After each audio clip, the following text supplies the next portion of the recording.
Welcome back to the Shaun Wood All Good podcast. I am your host, Shaun Wood.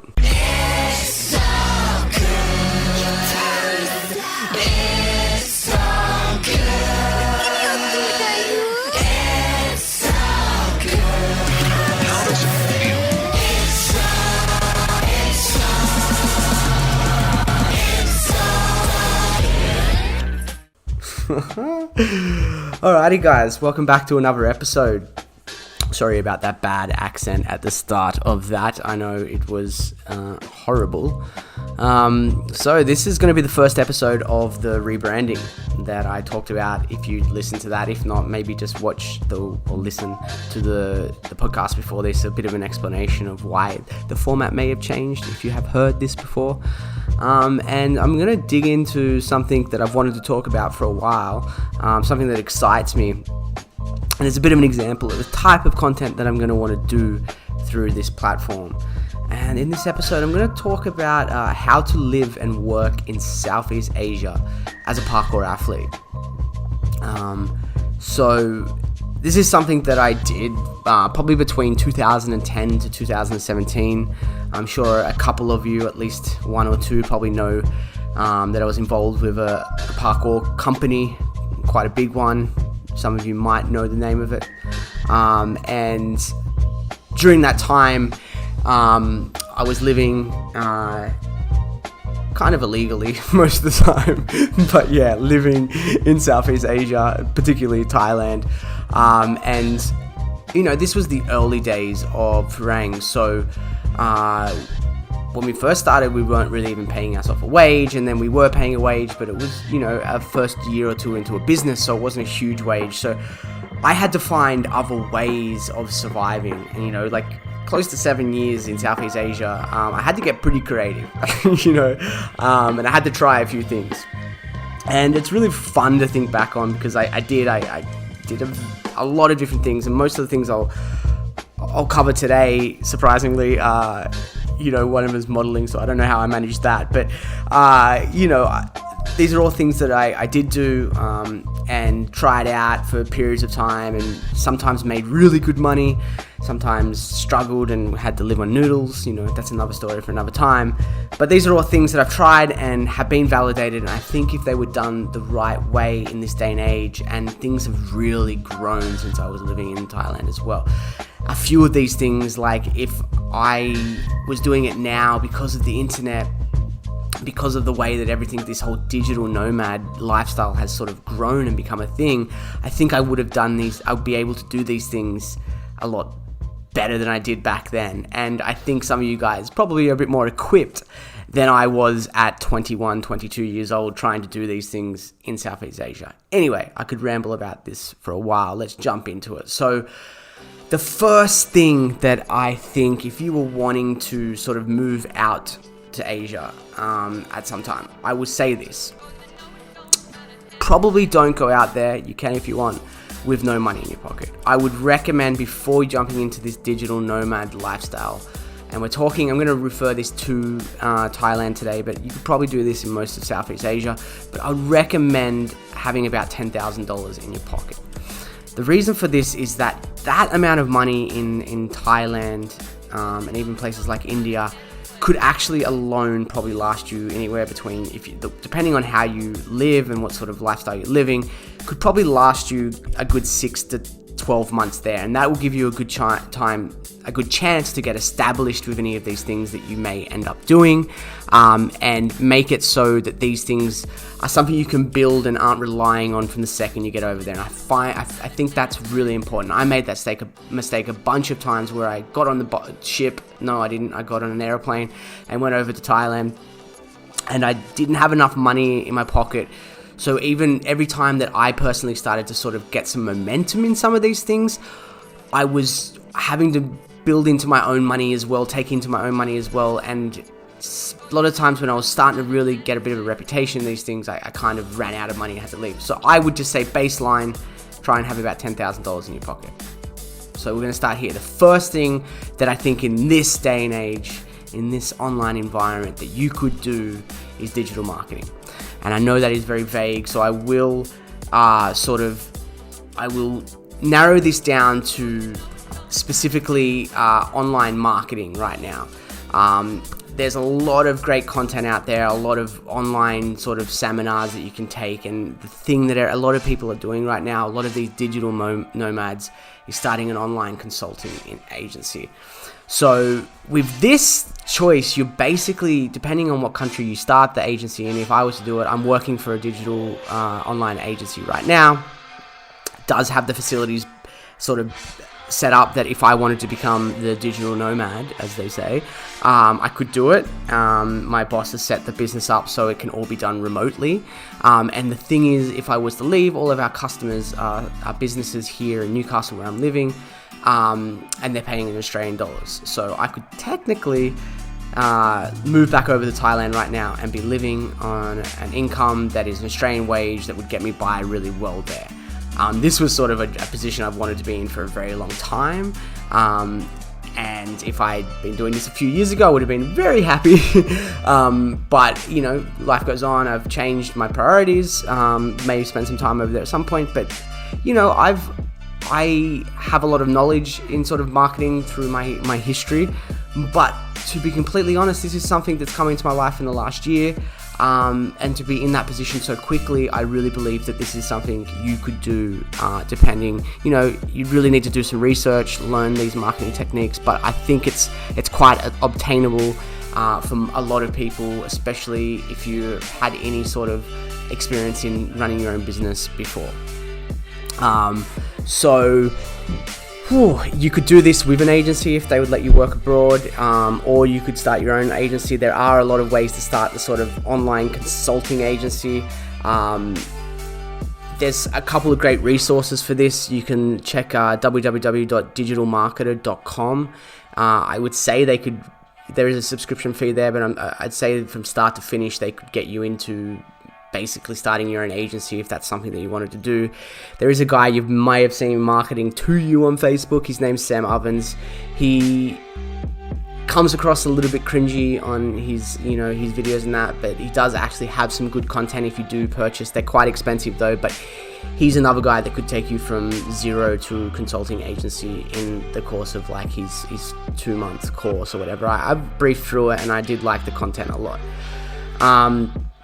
So yeah, I think this would be the first way. There is a bit of technical skill involved. It's not going to be easy, but it is a way that people are making incredible money online, and it would be a way that you could go and live in Southeast Asia, continue to work, be able to train out there, enjoy your time. You could do the agency on your terms. You could do 1 day a week. You could do 5 days a week. There's potential.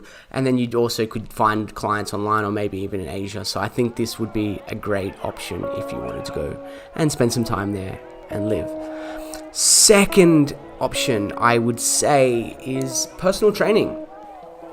As a parkour athlete, we have a unique set of skills. And there is that's in demand in Asia.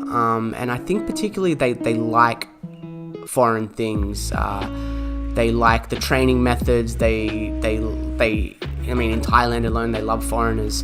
And there's always a little bit of an extra value added to something that's a little bit Western when it comes to a lot of these things, like the fitness trend in Thailand. I mean, very much on the same level as the rest of the world now, but there was a period about 5 to 6 years, maybe a little bit longer, but 5 to 6 years ago, where, you know, the fitness industry was quite new to Thailand, and that was a really great time to build a business like that in Thailand. I have some Western friends who have built up some of the biggest sort of CrossFit gyms and functional fitness gyms in all of Thailand, you know, and they were just some guys from England or France or wherever they were from that just got in early and saw a chance in the market, and the Thais really loved it because there wasn't a lot in the Thai language about good nutrition and good fitness back at that time, and they got in. But that doesn't mean that it's too late, especially if you go in and do something like personal training with a unique skill set like parkour. You could go to one of these gyms. The Lab in Bangkok is one of them. I know the owner there, and they're always looking for unique and different training methods, and with that background, it's maybe quite easy. Don't know how easy, but it is something that would be possible for you.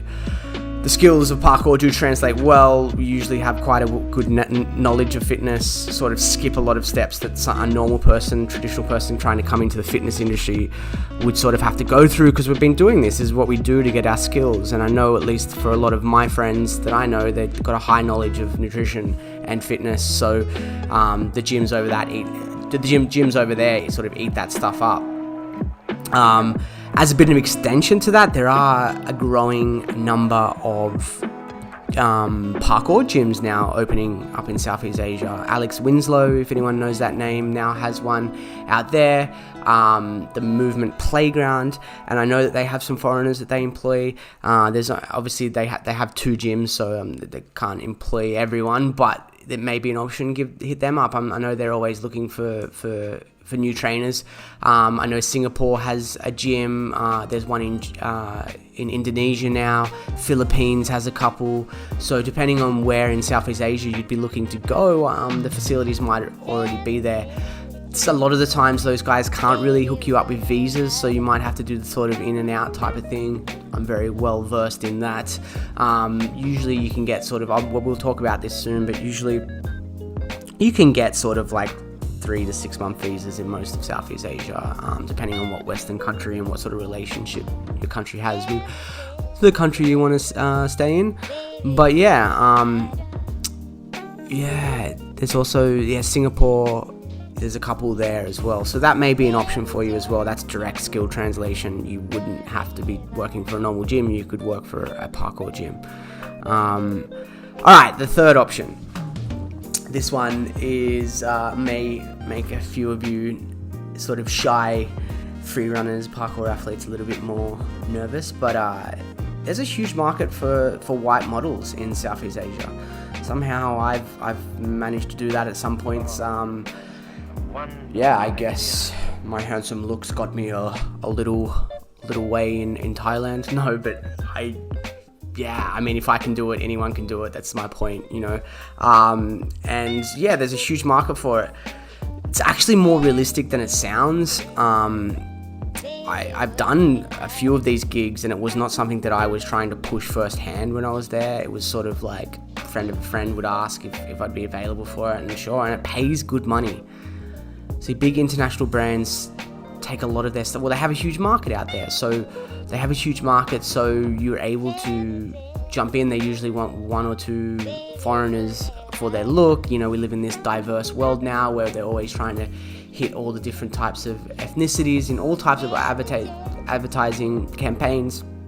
So it's a great time to be everyone, because there's opportunity for everyone, because it's a great time that we live in, and that's happening in Asia now as well. So they are always after foreign models out there. There's also this whole sort of circuit out in Asia, Southeast Asia, of foreign modeling agencies that they if you get onto one of these, it's like Red Models is one of them. If you get onto this agency, they actually take on a lot of Russians, they take on a lot of Brazilians. So if you're from either of those 2 places, it's a great place to be from. A lot of Eastern Europeans, a lot of Germans, really everyone. I know people from everywhere that are on these agencies. But if you get in with one of these agencies, they actually will sort you out with a visa, and they usually have in each port within Asia, so Singapore, Hong Kong, Jakarta, Bangkok, Philippines, Manila, they usually have a base there, right? And as a model, because if you become quite a successful model in Asia, your face gets seen everywhere, and you sort of, let's say, saturate that particular market quite quickly. They will actually, as part of the agency, they will move you around Asia. So I know a lot of foreigners, like a huge amount of foreigners, that have gotten in with these modeling agencies, and they will spend 3 months in Hong Kong, and then they'll get shipped off to Singapore, and they'll spend 3 months in Singapore, and then Bangkok, and they do the circles over and over again, and they make great money.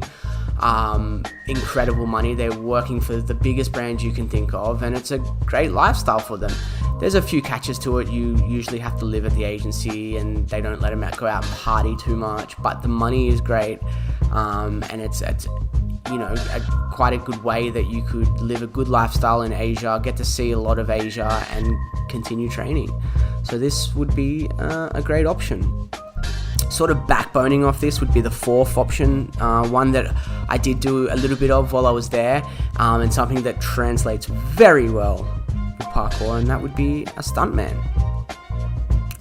Like stunts all over the world, this one's a little bit more competitive. There's a lot of people that sort of really want to be doing it at the moment.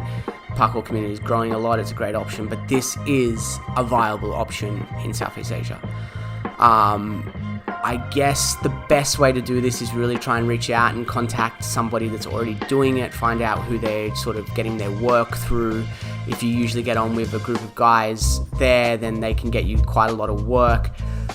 Sort of depending on where you go, Thailand does have a lot of work, a lot of Bollywood stuff. You will find yourself working in all types of weird stuff. There's a lot of Thailand itself makes a lot of TVCs, a bit like the modeling, and they're quite often wanting sort of parkour athletes. If you take this route, I'd recommend you branch out though and try and learn fighting and different skills, because the actual amount of work just for parkour athletes is quite small, but if you can have those extra skills, then that's going to help you a lot. But yeah, there's a lot of Bollywood stuff out there, and parkour skills are highly sought after in particular situations. I mean, even David Bell was filming David loves Thailand, and I can't remember what it was called, but he did a production out there a couple of years ago. I went onto set for one day, didn't work on it, but got to see all of that. That was quite cool. And they needed parkour athletes for that. And there's always stuff going on in throughout Bollywood, Thailand, and all of Southeast Asia that may require it. There's a little bit of Japanese work that goes on out there as well.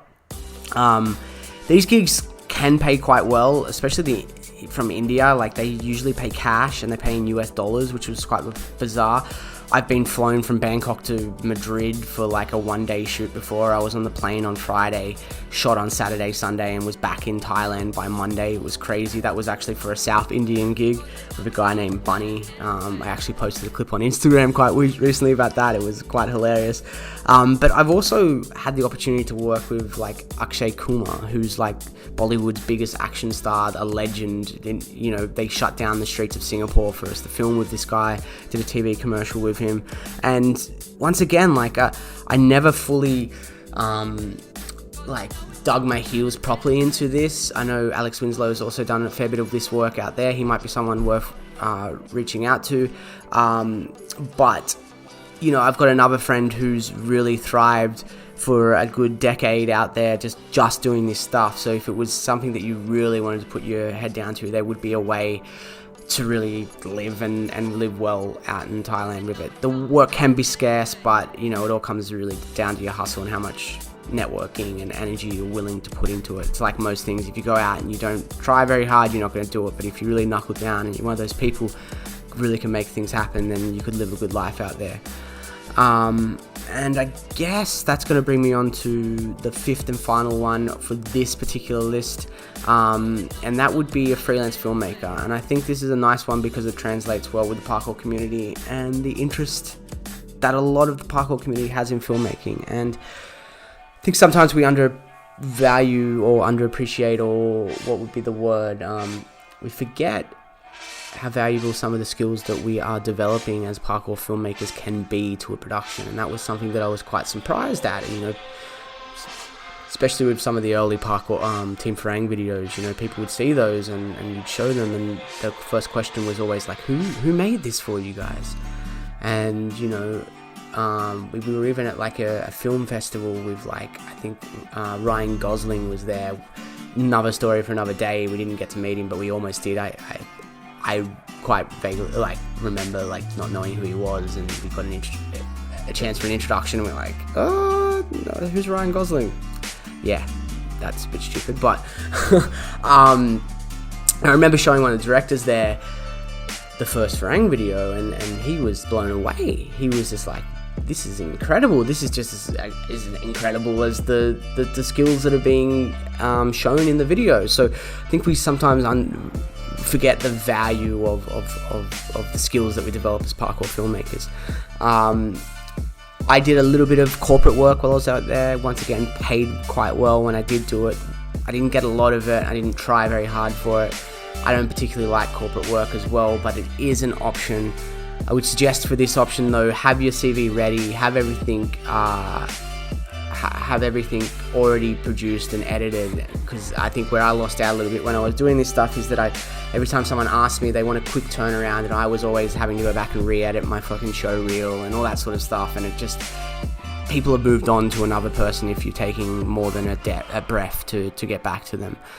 There is also a little bit of a market for music video work. I did a fair bit of this, both in it and shooting it while I was there, sometimes behind the scenes stuff for this stuff. I met some cool guys out there that I worked with a little bit.